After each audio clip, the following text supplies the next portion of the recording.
ये हमारे पास है शील्डिंग इफेक्ट। सही है, शील्डिंग इफेक्ट नाम से ही वाज़ेह है। सही है, यानी कि यहाँ पे किसी चीज़ को जो है वो शील्ड किया जा रहा है। सही है, तो इसकी जो डेफिनेशन हमारे पास है वो क्या है भाई, electron present in the inner shells shield the force of attraction of nucleus felt by the valence shell is called shielding effect. सही, अब यहाँ पे हमारे पास होता क्या है कि भाई फॉर सपोज कि हमारे पास ये हमारे पास एक सोडियम का एटम है। ठीक है, अब सोडियम में आप देख सकते हो कि बीच में हमारे पास इसका न्यूक्लियस मौजूद होता है और न्यूक्लियस के ऊपर क्या चार्ज होता है भाई, पॉजिटिव चार्ज होता है। न्यूक्लियस के ऊपर पॉजिटिव चार्ज होता है। ठीक है, अब ये जो हमारे पास न्यूक्लियस है ये इन तमाम इलेक्ट्रॉन्स को अपनी तरफ क्या करके रखता है भाई, अट्रैक्ट करके रखता है, क्योंकि इलेक्ट्रॉन्स के ऊपर नेगेटिव चार्ज होता है, प्रोटॉन के ऊपर पॉजिटिव चार्ज होता है, positive negative attracts each other.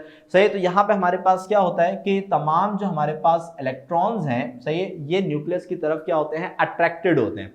सही है, अब अगर मैं यहाँ पे मैग्नेट वाला एक रूल लगाऊं, सही है कि भाई मैग्नेट को अगर मैं करीब लाता हूं तो फोर्स ऑफ अट्रैक्शन ज्यादा होती है, लेकिन अगर मैं मैग्नेट को दूर लेकर जाऊं तो फोर्स ऑफ अट्रैक्शन क्या होती रहती है, आहिस्ता आहिस्ता कम होती रहती है। सही, तो यहाँ पे हमारे पास क्या होता है कि भाई जो इलेक्ट्रॉन अपने फर्स्ट ऑर्बिट के अंदर मौजूद होंगे वो न्यूक्लियस से सबसे ज्यादा करीब होंगे, तो इनके ऊपर जो फोर्स ऑफ अट्रैक्शन है वो सबसे ज्यादा होगी।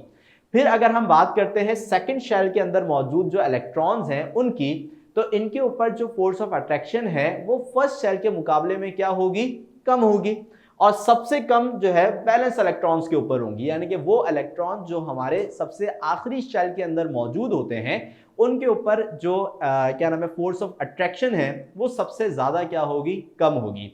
सही, अब इसका एक रीजन तो यही है कि भाई ये चूंकि क्या नाम है वैलेंस इलेक्ट्रॉन जो हैं वो न्यूक्लियस से काफी दूर हैं, जिसकी वजह से हमारे पास जो यहाँ पे चार्ज है, सही, जो फोर्स ऑफ अट्रैक्शन है वो क्या हो चुका है, कम हो चुका है। और दूसरा रीजन इनके ऊपर जो फोर्स ऑफ अट्रैक्शन कम होने का जो दूसरा रीजन है वो है शील्डिंग इफेक्ट। सही है, और शील्डिंग इफेक्ट क्या है, शील्डिंग इफेक्ट ये है कि भाई वो इलेक्ट्रॉन जो कि इनर ऑर्बिट्स के अंदर मौजूद हैं, जैसे कि अगर हम यहाँ पे देखें तो हमारे पास यहाँ पे जो आउटर ऑर्बिट है वो है थर्ड वाला, सही, तीसरा शेल हमारे पास वैलेंस शेल है। सही, अब तीसरे से पहले जो हमारे पास दूसरा और पहला शेल होगा ये हमारे पास क्या कहलाएंगे, ये कहलाएंगे हमारे पास इनर शेल्स। सही, क्या कहलाएंगे, इनर शेल्स। ठीक है, अब इनर शेल्स के अंदर जो इलेक्ट्रॉन्स हैं, सही है, वो कंटिन्यूसली हमारे पास क्या कर रहे होते हैं, मूव कर रहे होते हैं, यानी कि न्यूक्लियस के अराउंड जो है वो रिवॉल्व कर रहे होते हैं, जिसकी वजह से होता क्या है कि भाई ये जो हमारे पास इनर शेल्स हैं ये आउटर शेल के अंदर मौजूद जो वैलेंस इलेक्ट्रॉन मौजूद है उसकी जो फोर्स ऑफ, उसके ऊपर जो न्यूक्लियस की फोर्स ऑफ अट्रैक्शन लग रही है उसको शील्ड करते हैं, यानी कि उसको रोकते हैं। सही है, यानी कि ये जो फर्स्ट ऑर्बिट के अंदर मौजूद इलेक्ट्रॉन्स हैं और ये जो सेकंड ऑर्बिट के अंदर मौजूद जो इलेक्ट्रॉन्स हैं, सही है, ये आउटर ऑर्बिट के अंदर मौजूद जो वैलेंस इलेक्ट्रॉन है, सही है, उस पे लगने वाली फोर्स ऑफ अट्रैक्शन को क्या करते हैं, रोकते हैं। सही है, अब ये जो फिनोमिना होता है कि जिसके अंदर हमारे पास इनर शेल के अंदर मौजूद इलेक्ट्रॉन्स आउटर शेल में मौजूद इलेक्ट्रॉन्स की अट्रैक्शन को रोकते हैं, सही, इस क्या नाम है इफेक्ट को हम बोलते हैं शील्डिंग इफेक्ट। सही, शील्ड का मतलब क्या होता है, रोकना। जब कैप्टन अमेरिका देखा ना, कैप्टन अमेरिका के पास क्या होती है, शील्ड होती है, जिसकी वजह से क्या होता है वो दुश्मन के जो क्या नाम है फाइटिंग वाइटिंग हो रही होती है तो दुश्मन के जो भाई क्या बोलते हैं उसको खींच के मार रहा होता है, सही है, तो उसको वो क्या करता है, रोकता है।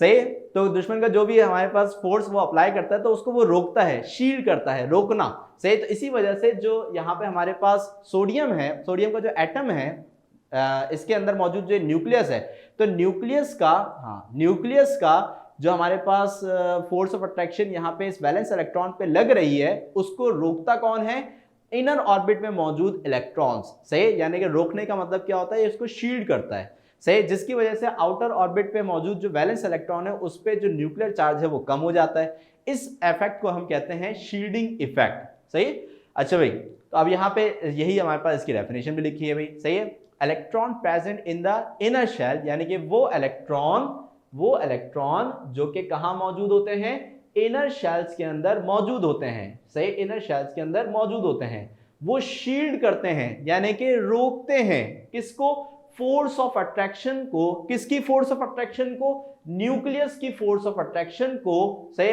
और किसके ऊपर लग रही है भाई, felt by the valence shell. सही, यानी कि जो force of attraction valence shell के ऊपर लग रही होती है उसको रोकते हैं, और इस इफेक्ट को हम बोलते हैं शील्डिंग इफेक्ट। सही है, तो इसको हम क्या बोलेंगे भाई, शील्डिंग इफेक्ट बोलेंगे।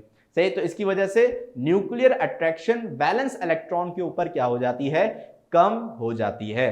सही है, तो अब यहां पे हम ये देखते हैं कि जैसे जैसे हमारे पास इलेक्ट्रॉन की तादाद बढ़ेगी, सही, तो इनर इलेक्ट्रॉन्स की तादाद भी क्या होती है, साथ साथ बढ़ती जाएगी, जिसकी वजह से क्या होगा कि हमारे पास जो शील्डिंग इफेक्ट है वो भी क्या होता जाएगा, बढ़ता जाएगा। सही है, तो यहां पे हमारे पास इलेक्ट्रॉन की तादाद बढ़ने से शील्डिंग इफेक्ट भी क्या हो गया, बढ़ेगा।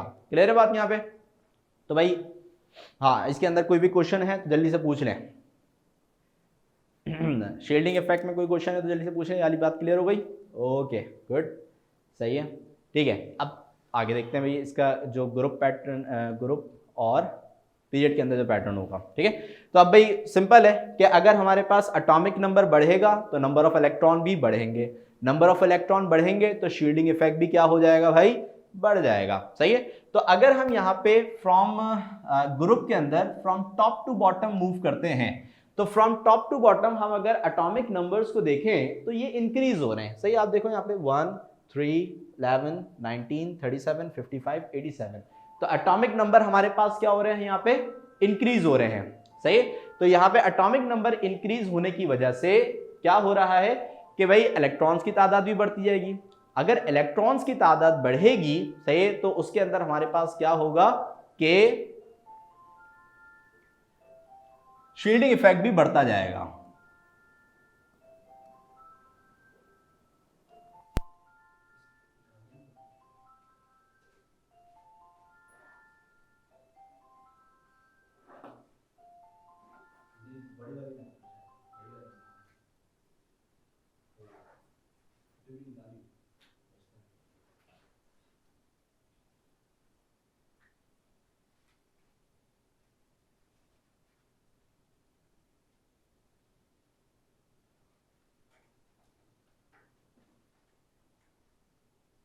ओके भाई, तो ग्रुप के अंदर हमारे पास क्या होगा कि जैसे जैसे हमारे पास एटॉमिक नंबर बढ़ेगा तो ग्रुप में फ्रॉम टॉप टू बॉटम, सही, फ्रॉम टॉप टू बॉटम जो शील्डिंग इफेक्ट है वो क्या होगा, वो इंक्रीज होता रहेगा।